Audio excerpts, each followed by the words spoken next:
আমরা প্রথম আমি বলি উপদেষ্টাদেরকে কয়বার টাইম দেওয়া হয়েছে? এখান থেকে এডিসি স্যার বলেছেন পরশুদিন উপদেষ্টারা আপনাদের সাথে সাক্ষাৎ করবেন। পরশুদিন সকালে আমি সচিবালয়ে গেছি। পরশুদিন সকালে যে সচিবালয়ে উনি বলছেন নাম, গতকালকে নাম আমার মনে আছে ওনার, আমার কার্ড নিয়ে আসছি। উনি বলছেন পুলিশ থেকে কিছুই বলা হয় নাই। এখান থেকে আপনি আমাদেরকে থামায় দিয়ে চলে গেলেন। ওখানে তো আমি কিছু জানি না ভাই, আমি ওখানে ছিলাম। শুনেন, সুতরাং আপনারা বিষয়টাকে ডিলে করতে যাচ্ছেন, এটা আপনাদের পেশাদারিত্ব দায়িত্ব আমি বুঝতেছি। আমরা আপনাদের সাথে কোনো বিষয়ে যেতে চাই না। আমরা বলতে চাই যারা এটা সিদ্ধান্ত নিতে পারবে তারা আসুন। আজকে আমার নিরস্ত্র নিরীহ ভাইদের উপর অত্যাচার এবং লাঠিচার্জ করা হয়েছে। আমরা এর প্রতিবাদ জানাই। আমরা এখানে বিচার না হওয়া পর্যন্ত,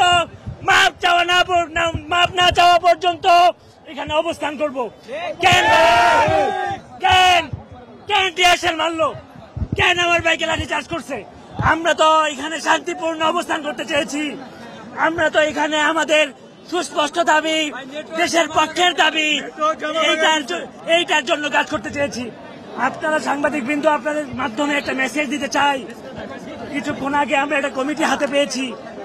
আমরা দীর্ঘ 6 মাস ধরে আন্দোলন করছি, যেটা নিরস্ত্র সংবিধানপন্থী এবং আইন মেনে আন্দোলন করেছি। আমরা কোথাও জনদুর্ভোগ তৈরি করি নাই। সেই আন্দোলনের একটাই দাবি ছিল প্রকৌশল খাতের সংস্কার। কিন্তু আমাদেরকে বর্তমান যে কমিটি করা হয়েছে, এই কমিটি আশাহত করেছে। এটা একটা প্রহসনের কমিটি হয়েছে। এই কমিটিতে শুরুতেই বলা হয়েছে এটা বিএসসি এবং ডিপ্লোমা এই পেশাগত দ্বন্দ্বের নিরসনের কমিটি। আমরা স্পষ্ট বলতে চাই, আমাদের সাথে ডিপ্লোমার কোনো দ্বন্দ্ব নাই। আমাদের যোগ্যতা অনুসারে দেশের জন্য প্রকৌশল খাতের সংস্কার চাই। এই কমিটিতে আইডিবির প্রেসিডেন্টকেও রাখা হয়েছে। আমি এর কোন সুস্পষ্ট ভাবে যদি বলি, 1 নম্বর দাবি, এই কমিটি অনুপযুক্ত। এই কমিটি পরিবর্তন করে নতুন করে গুছাতে হবে। 2 নম্বর, কেন আমার ভাইদের উপর লাঠিচার্জ করা হবে?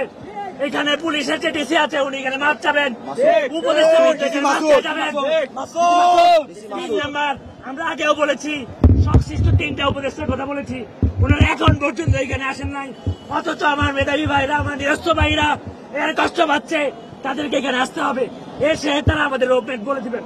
এই 3টা দাবি ইমিডিয়েটলি সমাধান না হওয়া পর্যন্ত অবস্থান কর্মসূচি দিচ্ছি। সকলকে ধন্যবাদ।